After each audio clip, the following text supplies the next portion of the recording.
Meu nome é Renato Bastos. Vamos abordar um tema hoje que é a anatomia da coluna vertebral. Eu quero mostrar a vocês a relação entre o conteúdo e o continente, que é a relação entre a estrutura nervosa e a estrutura óssea, que entendendo essas relações, nós vamos ter a possibilidade de compreender uma série de patologias da coluna vertebral. Então, nesta fotografia, nós temos a coluna vertebral da região cervical até a região coxígea, mostrando as diversas curvaturas da coluna, ou seja, coluna cervical com a sua lordose, depois da coluna torácica com a cifose, coluna lombar com a lordose e a região sacro-coxígea com a curvatura inversa. Essas curvaturas da coluna vertebral, existe uma harmonia entre elas, para facilitar o equilíbrio durante a marcha. Nessa fotografia, nós temos a estrutura de uma vértebra, que é bastante semelhante, não só nos seres humanos, como na grande maioria dos animais, em que nós temos a estrutura óssea circundando a estrutura nervosa que fica no interior desse canal, que é chamado de canal vertebral. Eu vou mostrar agora aqui a vocês essa peça anatômica em que nós temos a coluna vertebral, a coluna aqui, e vamos olhar aqui à direita a vértebra com os seus processos articulares, que é justamente os pontos aonde uma vértebra se articula com a vértebra suprajacente e a vértebra inferior. E entre uma vértebra e outra, nós temos o disco intervertebral. E esse canal aqui dentro, esse canal, é por onde transita a estrutura nervosa, que vai desde a base do crânio até a região coxígea. Então, agora, observem na próxima fotografia, na próxima imagem dessa peça que eu vou mostrar, que é a peça em perfil. Estão vendo? Entre uma vértebra e outra, nós temos o disco intervertebral, iluminado aqui em vermelho. E caprichosamente a mãe natureza colocou a emergência, ou seja, a saída de um nervo espinhal, passando por um forame vertebral, por um buraco. E é justamente esse buraco o ponto da articulação entre a vértebra superior e a vértebra inferior. Observem ainda que entre uma vértebra e outra sai uma raiz espinhal. E essa raiz, ela tem a responsabilidade de levar a inervação não só para os músculos, como receber uma inervação para as estruturas periféricas de sensibilidade, de dor, temperatura, pressão. Então, todas as nossas informações que saem da nossa periferia em direção ao sistema nervoso central transitam pelos nervos. E a resposta do sistema nervoso central para realizar uma contração de um determinado músculo, ele desce pela coluna vertebral, sai entre uma vértebra e outra, indo em direção a um músculo. Daí nós conseguimos realizar os movimentos alternados de, por exemplo, uma mão abrir e a outra fechar. Todas essas situações, todas essas informações que chamamos de informações eferentes, saiu da coluna do sistema nervoso central em direção ao músculo. Então vocês facilmente conseguem entender que existe uma estreita relação entre a estrutura nervosa e a estrutura óssea.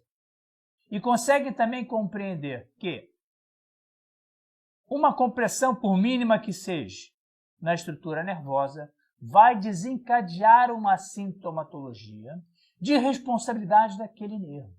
Por exemplo, se nós encostamos em uma estrutura nervosa que tem a responsabilidade da inervação do dedo mindinho do pé direito, a pessoa vai deixar de sentir a ponta do pé direito, do quinto pódo, ou vai ter a sensação de sintomatologia dolorosa. Por isso que quando um cliente entra no nosso consultório e fala, doutor, eu estou com uma dor na coluna lombar que se irradia para o meu membro inferior direito e eu sinto choque ou formigueiro na borda lateral do meu pé direito. Eu tenho certeza absoluta em que tratamos ou estamos diante de uma patologia da compressão da último nervo da coluna lombar, o nervo de L5 e S1. Então, vou mostrar agora uma fotografia em perfil em que nós temos o nervo, a saída do nervo, como eu mostrei anteriormente, e na visão posterior, nós podemos verificar aqui, olha, a relação anatômica do nervo com a estrutura ou com o estojo ósseo. Então, a primeira grande coisa que nós temos que identificar na história do cliente seria a que segmento que isto está correspondendo. Observem nessa fotografia em que nós temos aqui uma vértebra. Isso é uma vértebra, você sabe de que animal que é isso? Uma vértebra do dinossauro. Eu trouxe justamente essa estrutura vertebral para vocês entenderem que no reino animal, quando nós temos a coluna vertebral, e de uma maneira geral nós estamos falando dos animais em que tem a estrutura nervosa no interior da coluna vertebral, elas se assemelham bastante à coluna do ser humano, a de um peixe, a de um dinossauro. Todo comprometimento ou toda movimentação que sai do cérebro e vai em direção ao músculo, ele transita pela coluna vertebral. Aqui, novamente, a fotografia que eu acabei de mostrar na peça anatômica, em que são as vértebras, e entre uma vértebra e outra, nós temos a estrutura nervosa. Agora, eu posso adiantar a vocês o seguinte, que a grande maioria das patologias que encontram-se na coluna vertebral, devido à força de gravidade no sentido vertical, são as hérnias de disco, que é justamente aquela peça anatômica entre uma vértebra e outra, que caprichosamente, uma proteína que está no interior desse disco intervertebral, ele migra em direção à raiz espinhal. E quando toca essa raiz, desencadeia muita sintomatologia. Sintomatologia essa, normalmente irradiada.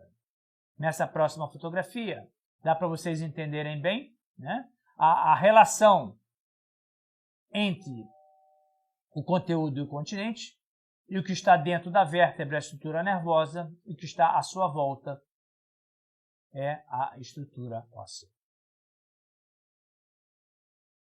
Aqui nós estamos descascando agora, né? Descascando a estrutura nervosa, em que ela é envolta por 3 membranas, 3 capas, chamado de dura máter. É a dura máter externa, uma intermediária e uma que está intimamente colada ao sistema nervoso, que é chamado de pia máter. É a mãe piedosa que abraça a criança, né? É a membrana que está intimamente relacionada ao sistema nervoso central. Então, essas membranas protegem o sistema nervoso central. E esse nervoso central protegido evita as compressões até um determinado limite. Isso é o que eu tinha a comentar para vocês.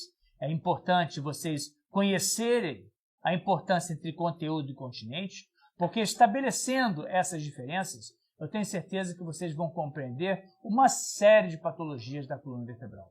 Qualquer dúvida, qualquer esclarecimento adicional, por favor, entre em contato com as nossas mídias sociais. Muito obrigado.